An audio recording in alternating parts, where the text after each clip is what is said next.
Hey, welcome back. Another day, another vlog. We're in dark mode. Just trying something different in the thing. Bit of lighting action. Just turn the fluoros off. See how that feels. It all looks good on the histogram, so I'm hopeful it's okay. How is everyone? I hope you're all well on this Tuesday afternoon. I've got a day to go. It's the last day before I go back to work to the cesspit that is the mine, but that's life, isn't it? Got to go back to work. Got to go to work so we can enjoy the stuff that we love to do. So part of the unfortunate part of life I've found, but yeah, you get that. Everyone out in podcast land, thanks very much. Hope you're all listening. Whatever you're going for a run at the gym when you listen or out on your push bike, don't crash because of me. I'll try not to say anything too stupid. So you crash or go and then drive in the back of a car or something or fall off the treadmill. Everyone else over on Facebook as well, thank you. Much appreciate all your support. Now, big news, we're just about to hit, I think we're only like 10 views off, or 10 listens, I should say, off on the podcast to our 1,000th listen. Is that right? Is that what you say? 1,000th time someone's listened to us on the podcast. So that's amazing. Much appreciated. We're into 376 shows. We've got a regular bunch of 4 to 5 people listening on the podcast. I do appreciate every one of yous, and yeah, hope you're enjoying the content. Now, it has been just chaotic for the last couple of weeks, and then over this weekend, as I said yesterday, slowed down a touch, and wasn't mega like big release is out. The only new release we were waiting on was the Shure, and we're going to talk about that today.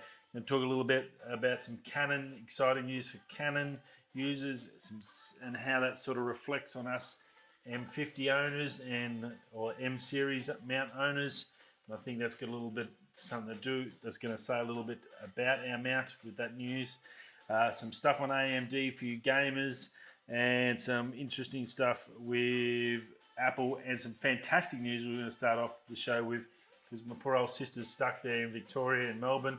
For all my mates and friends and family and everyone else in Victoria, great news that you're finally getting prepared to reopen the state. They had a second massive lockdown from COVID, and it's just been very depressing, I'm sure, for everyone, for kids, families, mums, dads, workers that have lost their jobs. It's just been a crap year for everyone in Victoria. A lot of other states, we're lucky here in WA. It's been pretty tame, I guess you could say. Territory's been pretty well lucky. Not sure whatever the reason, just a smaller population, I guess, helps. But yeah, it just got smashed hard, poor old Victoria. So yeah, great news that people are going to finally be able to leave their houses and do just some normal activities. I'm not talking about going out and getting blitzed at the pub and back to normal mode. I don't think we're that close yet. But actual ability just to not have to take your paperwork like Nazi Germany just to go and get a loaf of bread or some milk or whatever. So that'll be a pretty cool feeling, I'm sure, for a lot of people, just to get out and look at the positives instead of the negatives. Might be fantastic for those people that are bound into a city life and that locked into that city. Now they're going to be so excited about getting outside that take your camera, take your phone, and go and just breathe in that fresh air. Go and enjoy the parks, get some exercise. Just go chill out somewhere and just enjoy the trees and the birds and the water and everything else there is in Melbourne, other than city and noise and stuff. I think that'll be pretty cool. Great, as I said, great news for all of you, and I do hope you get a bit of a relaxing week. There might be a bit of a week where no one goes to work because they actually can just go and actually do stuff. So could be good. Anyway, great news for Victoria, great news for Melbourne, and yeah, I'm sure my sister will be pretty stoked to hear it. It's going to be awesome for everyone, I think. So very, very cool. Right, let's move into some tech stuff now. Sure. The MV7 got released today. We've been waiting about a week. They had a bit of a thing running on. I think the preamble was probably a little bit bigger than what the release was. was just sort of, I got the email today and that was it. There was no big release on YouTube, which I think is a really good thing nowadays, to do that full video online live stream it like a premiere on YouTube. But look, it's come out, it looks pretty cool. It's a pretty universal bit of gear. It does both USB and XLR outputs. So XLR is more professional cable type. USB is a standard, like we all know. Basically, you can plug it into your computer, record to it, live stream if you're gaming, if you're podcasting. You can do all that sort of through the USB side. And that XLR2 is once you get to the pro level. So it's, the Mower Man's just joined us. Welcome, Mower Man. Perfect timing. So it's got both outputs there, so it's really versatile in that respect. It has an auto level mode, and you can basically you can adjust the voice tone to whatever you want it to do, and then adjust your distance you are. So if you're in an office like I am now, I can set it up to say 3 foot away my microphone is, and I want it on Chef from South Park tone. That'd be a good tone. And it'll basically fully adjust it, auto do all your levels, so you'll never have peaks, or it's gonna just makes you sound like really silky smooth. So looking pretty good. It does require, there is a thing called the Motiv app, MOTIV app. You use that to do all your adjustments and stuff. But I think that's just a pretty standard Shure thing. And look, it's got mic gain, it's got monitor mix, equalizer, limiter, compressor, and it's also got a headphone jack, so you can make sure that it's doing it right and set it up if you want to do it manually. So looks pretty good. Now, the website did say $249. I'm assuming because I put in that I'm from Australia and it took me to the Australian site in the Asia Pacific, that it is Australian dollars. It may be $249 American. So not 100% on that, but yeah, $249. Even if it is American, that's not too bad. It's around the $300 mark. If it's as high quality as, if you can handle pro stuff with the XLRs and all that, many options in there. So I think that's going to be reasonable value. They are a pretty renowned brand, and if you're looking for something at home to do that, definitely check it out. Now, Canon-wise, I did say we had some news there. Well, a massive drop today from Canon Rumors. There was a little bit of a page there about Adorama has a deal going. Or the price has dropped at Adorama, one of the biggest camera retailers on the planet. It's gone from $13.99 down to $9.99, and at the moment you can get it $9.99 with a 24 to 105mm lens, that RF lens. So perfect starting point. Full frame, $999. Now the issue and that's fantastic. Full frame, get into that. You've got a camera, you got a lens, you can just go hammer and tong, full frame, and it's something I went, oh, you know what? That's getting pretty close to like reasonable sort of price. If they can keep that RP under $999 with a lens on it, whew, that's a tough game for other teams to play. So really tricky. My concern being is you've now got a full frame camera. It doesn't have, you can't put a remote on it, which is the envelometer, which is my biggest concern for my night shots, but I don't have one now, so I still get a full frame with extra low light. I think it goes up to 50,000 ISO and then expandable to 100,000, so just insane for that regards. But if you're going to get that at $999, the M50, the new one with the firmware update, is $699. Now that does come with the 15 to 45, which is okay. It's an average lens, but it's nowhere near full frame. So for an extra $300, you can basically go straight into the full frame outfit, and then you can maybe get some secondhand EF lenses with the adapter and go your cost-effective lens choices that way to RF. The reviews I've seen lately, the R5, and that has had no real major dramas with the EF crossing over with autofocus. So I'm assuming it should be the same for the RP. So look, if Canon's going to go to $999 with this, I think it's just another nail in the coffin of the M mount, which is tragic for me. I'm heavily invested in it, and I actually really enjoy my M50.